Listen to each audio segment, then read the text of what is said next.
Gloria a Dios. Muy bien, vayamos a la palabra de Dios. Ahora sí, entrando en el mensaje de esta mañana. Declaremos el poder y la autoridad. Es el tema que se me dio hoy a mí, basado en el discipulado. Y puse aquí como subtítulo, un discipulado obediente.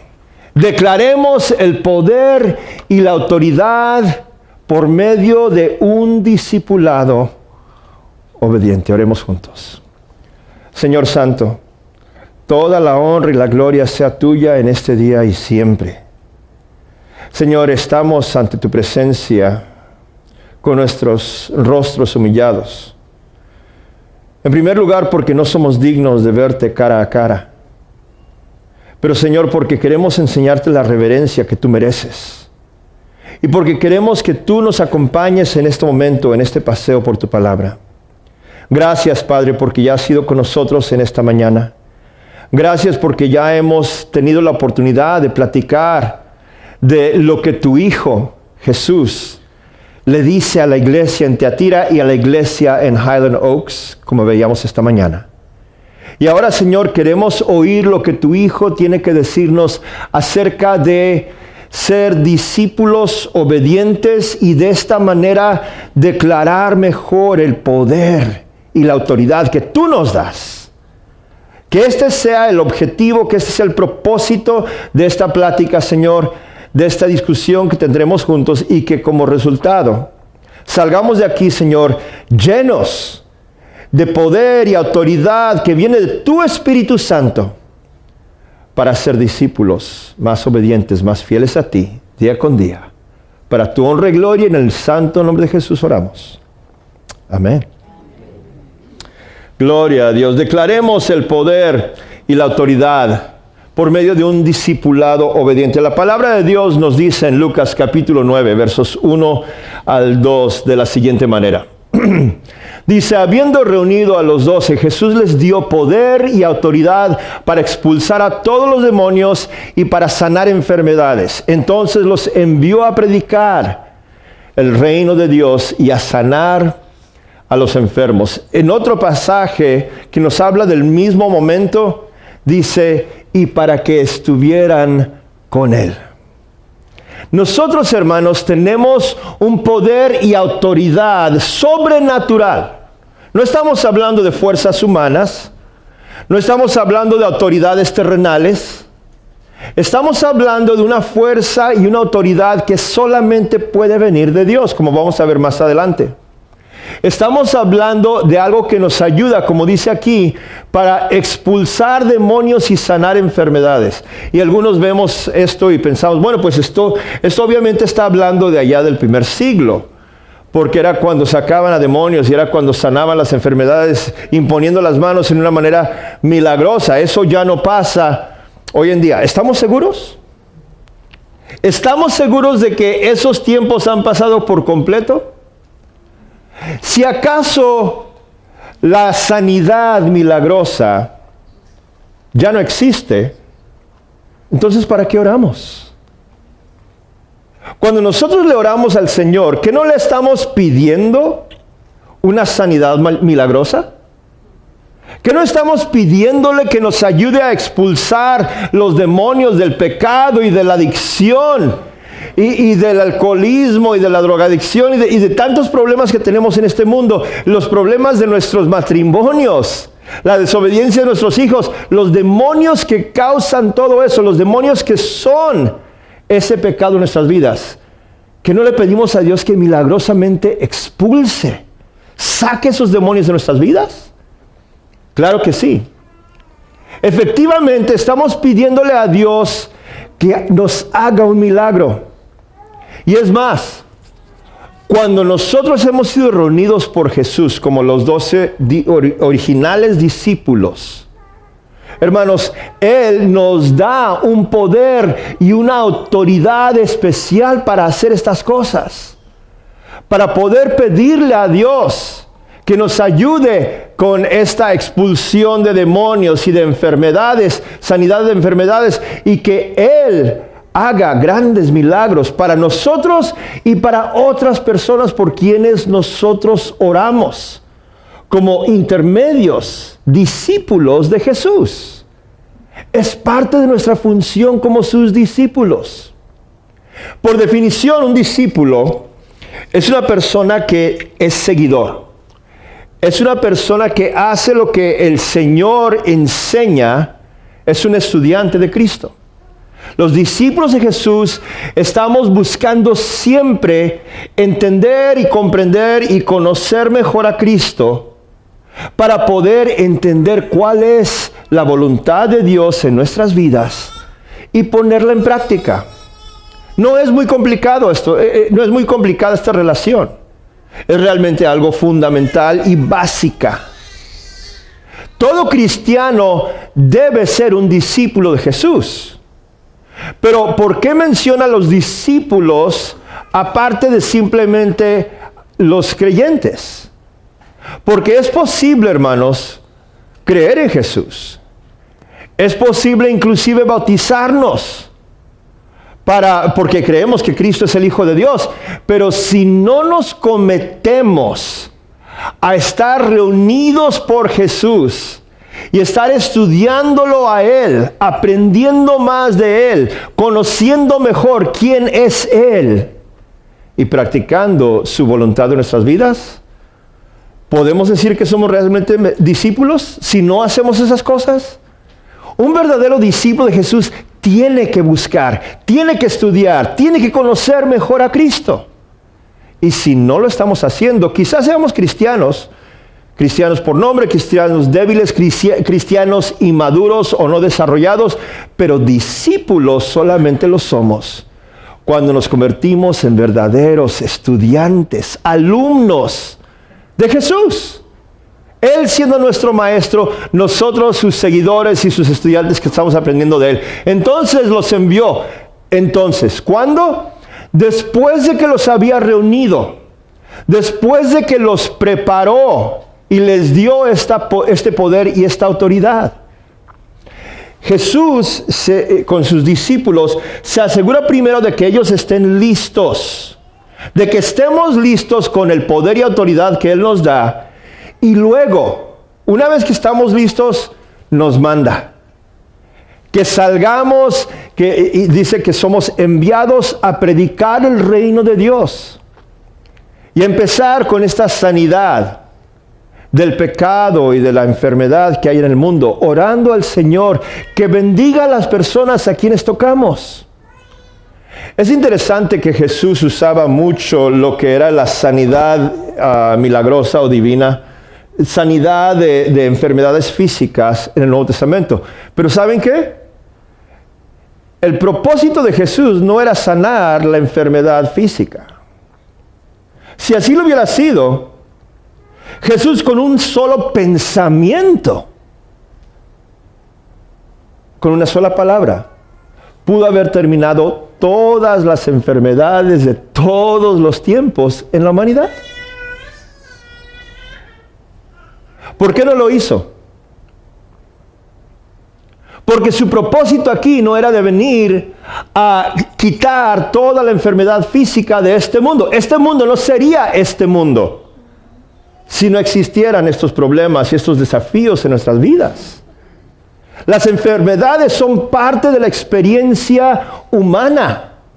Son parte de los desafíos que nosotros tenemos que sobrellevar y vencer para salir adelante espiritualmente. Yo sé que siempre oramos de que evitemos las enfermedades, pero ¿qué si la enfermedad ya está? ¿Qué si tenemos una enfermedad incurable que probablemente jamás se nos quite? ¿En qué momento? Quiero referirlos a Pablo, el apóstol. Vemos en Romanos, no Romanos, perdón, que es 2 Corintios me parece.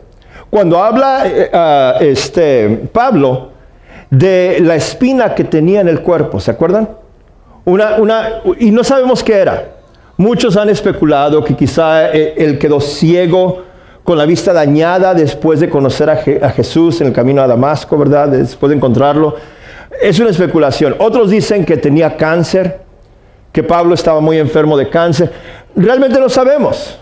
Podemos especular, pero no existe evidencia para saber exactamente qué tenía. Sí sabemos que tenía algún problema físico y serio. ¿Cómo es posible?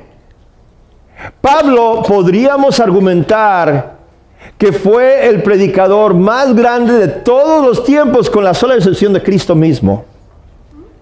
Y tenía un problema muy serio físico que que Dios nunca le quitó. Él murió con esa enfermedad o deshabilidad física. ¿Por qué?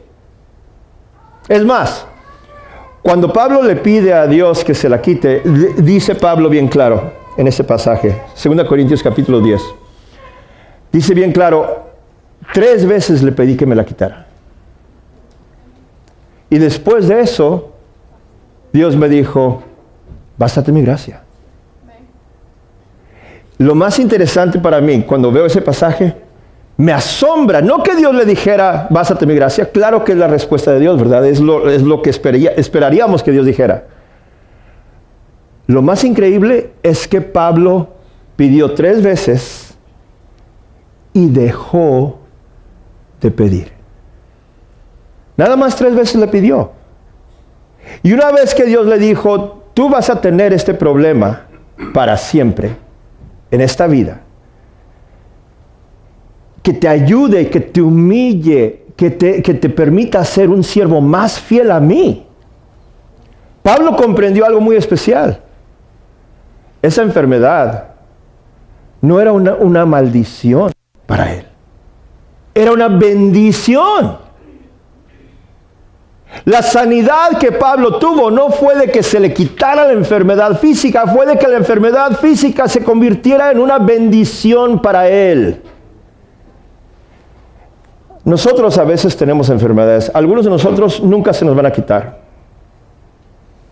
Algunos de nosotros siempre tendremos diabetes, o siempre tendremos problemas de la tiroides, o siempre tendremos cáncer, si lo tenemos, o quizá lo vamos a tener algún día y se nos va a quedar para siempre. ¿Y qué?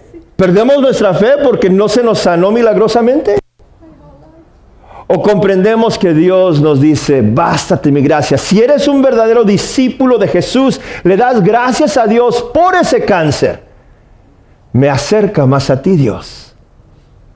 Le das gracias a Dios por la ceguera o por el diabetes o por cualquier cosa que tengas que en realidad te ayuda a servir a Dios mejor, porque nos hace menos arrogantes y más dependientes de nuestro Dios. Gloria a Dios, amén. Habiendo reunido a los 12, Jesús les dio poder y autoridad para expulsar demonios y para sanar enfermedades. Entonces los envió a predicar el reino de Dios y a sanar enfermedades. En la Gran Comisión vemos que nos dice que vayamos, id y haced discípulos, Mateo 19. Lo que encontramos en Mateo 28, perdón, lo puse mal, 28, 19 al 20. Lo que encontramos, hermanos, es que aquí no nos dice que los traigamos a la iglesia. ¿Se fijan? No tenemos ningún mandamiento de traer a los perdidos a nuestras iglesias. Ahora sí, efectivamente los envolvemos y se convierten en parte del cuerpo de Cristo una vez que lo aceptan como su Señor y Salvador. Pero el proceso no es tráelos primero a visitar tu iglesia. Es más, en aquellos tiempos cuando esto se escribió, ni siquiera existían edificios de la iglesia como los que tenemos hoy en día. Se reunían en las casas de los hermanos. Y se reunían en las casas de las personas que estaban tratando de alcanzar, o en los parques, o en las plazas de las ciudades, donde los encontraran, porque ellos habían sido mandados a ir. El poder y autoridad que nosotros tenemos, hermanos, es de alcanzar a las personas donde ellos están, donde ellos viven. Le doy gloria a Dios, porque veo que en esta congregación esto se entiende bastante. He notado que muchos de los bautismos que hemos visto aquí recientemente están ocurriendo con personas que se están teniendo estudios en sus hogares. Estamos alcanzándolos donde ellos están, los estamos conociendo en los trabajos o porque son familiares nuestros. Y este es el propósito, este es el plan de ir y alcanzarlos. No de tratar de arrastrarlos a fuerza al edificio de la iglesia. Si vienen bien, no digo que no, ¿verdad? Y tenemos algunos visitantes, bienvenidos, no los quiero espantar. Pero sí queremos que comprendamos, nosotros como discípulos del Señor, que nuestra responsabilidad no es decir, no, pues ya los invité y no quisieron, así es que es problema de ellos. Eso no es el discipulado. Eso no es evangelismo. Nosotros no estamos predicando la palabra de Dios cuando nada más les decimos, ven a la iglesia. Ah, ¿no quieres? Pues entonces, ni modo, te pierdes. Eso no es alcanzar a la gente con Cristo mismo. Comunicarle la presencia de Cristo en nuestras vidas tiene que ocurrir por medio de nosotros ir. Y dice, hacer los discípulos allá donde ellos estén. La hermosura de la vida cristiana no es que aprendamos primero cómo hacerla y luego nos convirtamos y seamos cristianos. La hermosura de la gracia, de la sangre redentora de Jesús, es que nosotros somos salvos primero. Y luego tenemos toda la vida para aprender cómo hacerlo mejor. Es lo que estamos haciendo aquí. Estamos aprendiendo cómo ser mejores cristianos, mejores discípulos. Todas las cosas que sabemos en este día acerca de Dios, ¿las sabíamos en el momento que fuimos bautizados en las aguas del bautismo? Probablemente no. Para mí hace 45 años que fui sumergido en las aguas del bautismo. No sabía nada entonces comparado ahora. Y espero que en otros 45 años más, quizás ya no llegue, pero en otros 45 años más pueda decir lo mismo. ¿Cuánto más sé hoy que entonces? Es el proceso de crecimiento cristiano. Es como debe funcionar. Estamos haciéndonos discípulos, mejores discípulos para el Señor cada día. Id. Id es el mandamiento. Id es la gran comisión. Ve a donde ellos están. No tráelos aquí primero. Amén. Gloria a Dios. Hechos 8, 12 al 13 dice, pero cuando creyeron a Felipe que les anunciaba las buenas nuevas del reino de Dios y el nombre de Jesucristo, tanto hombres como mujeres se bautizaron. Simón mismo creyó y después de bautizarse seguía a Felipe por todas partes, asombrado de los grandes milagros y señales que veía. El poder y la autoridad de Felipe el evangelista, aquí viéndose reflejado en las personas que lo seguían porque tenían hambre de ver más, de aprender más de este gran hombre de Dios. Hermanos y hermanas, dice aquí, hombres y mujeres, tanto hombres como mujeres. Lo que tenemos que comprender es que cuando somos verdaderos discípulos de Jesús, el poder y la autoridad que nos viene desde lo alto y que compartimos con aquellos que nos escuchan, debe tener un efecto tan poderoso, tan sobrenatural, que les cause en ellos una curiosidad. Jesús le llama en las bienaventuranzas una hambre y sed de justicia. Que tengan unas ganas insaciables de oír más, de saber más, de aprender más, de comprender más de Cristo. El poder y la autoridad que Jesús nos da a sus discípulos, tendrá este efecto sobre los que nos escuchen, cuando estamos llenos de ese poder y autoridad. Gloria a Dios. Noten, estaban asombrados. Asombrados. La palabra en inglés de asombrar es awesome. Hasta suena igual, ¿verdad? Awesome, asombrados. se quedan maravillados. Es increíble lo que ellos sienten, lo que nosotros sentimos cuando estamos en la presencia de verdaderos discípulos de Jesús, llenos de poder y autoridad para comunicar la voluntad de Dios en nuestras vidas. Gloria a Dios, ¿verdad? Amén, absolutamente. Continuamos adelante.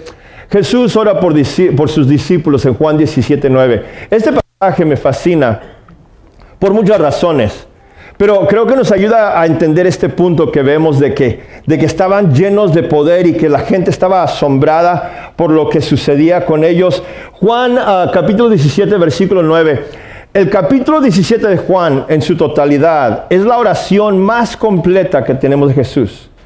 Y si la escuchamos bien, es realmente nada más que una plática entre Jesús y su Padre Celestial momentos antes de ir a la cruz.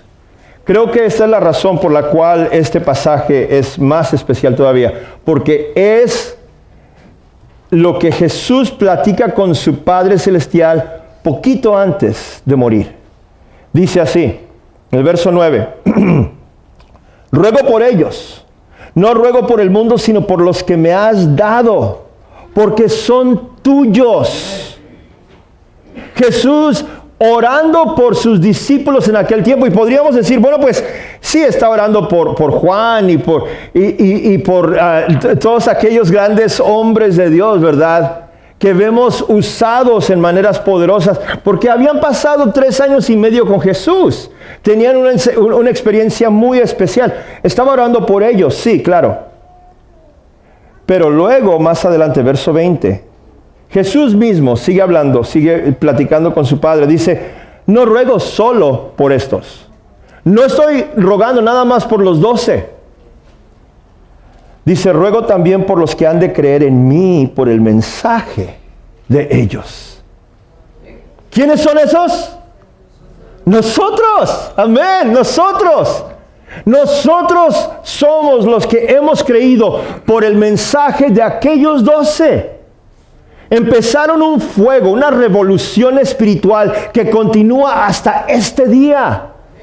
Y Jesús ora aquí por ellos y ora 2000 años de anticipo, ora por nosotros. Ora por la iglesia de Highland Oaks. Es el mensaje al ángel de la iglesia en Highland Oaks. Veíamos esta mañana en la clase bíblica. Está orando por nosotros Jesús y está llenándonos de este poder y esta autoridad que solamente encontramos en él. 1 Corintios 4:20, porque el reino de Dios no es cuestión de palabras, sino de poder.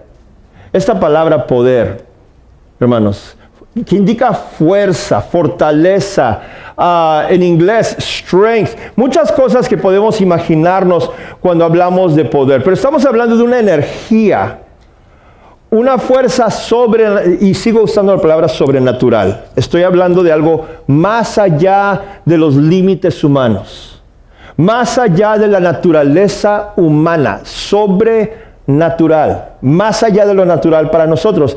Es el poder que encontramos en el Señor. Notemos en 2 Timoteo 1:7. Pues Dios no nos ha dado un espíritu de timidez, sino de poder, de amor y de dominio propio. Dios nos da un espíritu por medio de su Espíritu Santo. Un espíritu lleno de fuerza, lleno de fuego. Esta mañana veíamos la descripción de Jesús allá en Apocalipsis capítulo 2. Y estaba hablando que tenía ojos de fuego y pies que estaban vislumbrados al rojo vivo, con el poder del calor, el fuego del Espíritu Santo de Dios. Este es el poder que nosotros también tenemos. Es el mismo Espíritu. Aquel Espíritu que sanaba a los enfermos y resucitaba a los muertos en el primer siglo, es el mismo Espíritu que tú y yo tenemos hoy en día, hermanos. Y gloria a Dios por ello. Amén. Gloria a Dios porque nosotros podemos practicar esa fuerza. Dejemos de ser o de permitir que nuestro servicio, nuestra servidumbre a Dios, hermanos, sea algo mediocre. Y no estoy diciéndolo con el propósito de ofender a nadie. Nosotros sabemos si hemos sido mediocres. Si le hemos dado ahí el ahí se va, ¿verdad? Muy hispano que a veces dice, ahí se va. A ver cómo me salga, ¿verdad? A ver si me sale lo que estoy haciendo aquí para la iglesia, o para Dios, o para el Señor. No. Nada de eso. Las cosas a medias en el nombre de Dios jamás debe de ocurrir. Siempre nuestro esfuerzo para Dios debe de ser, el hermano Mauricio me gusta como dice, pues le estamos dando al 100. ¿Por qué al 100? ¿Verdad? Porque estamos dándole todo. Estamos dándole con todas nuestras fuerzas, todo lo que tenemos, no tenemos más que 100%. ¿Y qué de las veces que le servimos a Dios nada más al 80? O al 75? O al 40? Nosotros sabemos, ¿verdad? Quizá yo no, o nadie más. Quizá nadie más pueda decir, no, pues creo que tú estás haciendo las cosas a medias. Pero si somos honestos, nosotros, con nosotros mismos, sabemos cuando no le estamos echando ganas, ¿verdad? Sabemos cuando no le estamos dando a Dios todo lo que Él merece, según su gloria, como Él es digno, no como yo creo o como yo quiero o como yo puedo. Que jamás sea como yo puedo, porque yo no puedo hacer casi nada. Tiene que ser según el poder de Dios que Él nos comparte, que Él nos da, para un espíritu que no sea de timidez, sino de esta fuerza, este poder que viene desde lo alto. Declaremos el poder y la autoridad de Dios. Es lo que estamos haciendo aquí en esta mañana. Queremos declarar con el propósito de ser discípulos más obedientes. Estamos declarando lo que el Señor espera de nosotros. Estamos declarando que ya no vamos a aceptar ser cristianos o discípulos mediocres. Que ya no queremos hacer las cosas a medias para el Señor. En realidad, esto el subtítulo de ser un discípulo obediente no puede ser de otra manera. Porque si estamos viviendo una vida llena de poder y autoridad de Dios, obviamente es porque estamos siendo discípulos obedientes. Y si no somos discípulos obedientes, no podemos accidentalmente practicar una poder y autoridad que no es otorgada para los discípulos que no somos verdaderos, que no somos honestos, que no estamos dispuestos a darle al 100 en todas las cosas que hacemos para Dios. Entonces, ¿cómo estamos en esta mañana? ¿Cómo está tu vida espiritual? ¿Verdad? Y no me contestes a mí. Realmente no es negocio mío. Esto es entre nosotros y Dios. Esto es entre tú y tu Dios. Él sí sabe. Tú sabes cuando no estás al 100, Él también lo sabe. Él sabe cuando le estamos dando nada más el 60% o el 20%. Él sabe. Entonces, sé honesto con tu Dios. Y respóndele: gloria a ti, Señor, porque estoy esforzándome a darte siempre lo mejor de mí. O perdóname, Señor. Perdóname por tantas veces, a diario casi, quizá, que no me estoy esforzando para servirte mejor. Que estoy dándole más a otras cosas que a ti. Que le pongo más esfuerzo, más porcentaje a otros aspectos de mi vida que a mi vida cristiana, a ser tu discípulo. Seámosle honesto al Señor en ese día. respondámosle a Él en qué condición espiritual se encuentra nuestro discipulado hoy. Si tu vida necesita mejoramiento, si tu vida como discípulo necesita mejorarse para el Señor en este día, entonces gloria a Dios, hoy es el día de salvación, en buena hora. Podemos hacer algo para servir mejor a Dios empezando ya, hoy. Si nuestro matrimonio nos está estorbando y no podemos funcionarle mejor a Dios porque estamos llenos de problemas ahí, buenas noticias, el sábado tenemos una manera de mejorar eso también. Vamos a venir. ¿Ven cómo metí un comercial ahí al último? Gloria a Dios. Hermanos, gloria a Dios por su palabra en este día. Gloria a Dios por la oportunidad que tenemos de mejorar nuestro servicio a Él día con día. Y en este momento, cuando vamos a cantar un himno de ánimo, si el Espíritu de Dios te llena de poder y autoridad para declarar y dar testimonio de la fuerza de Él en tu vida, hazlo mientras cantamos este himno todos juntos.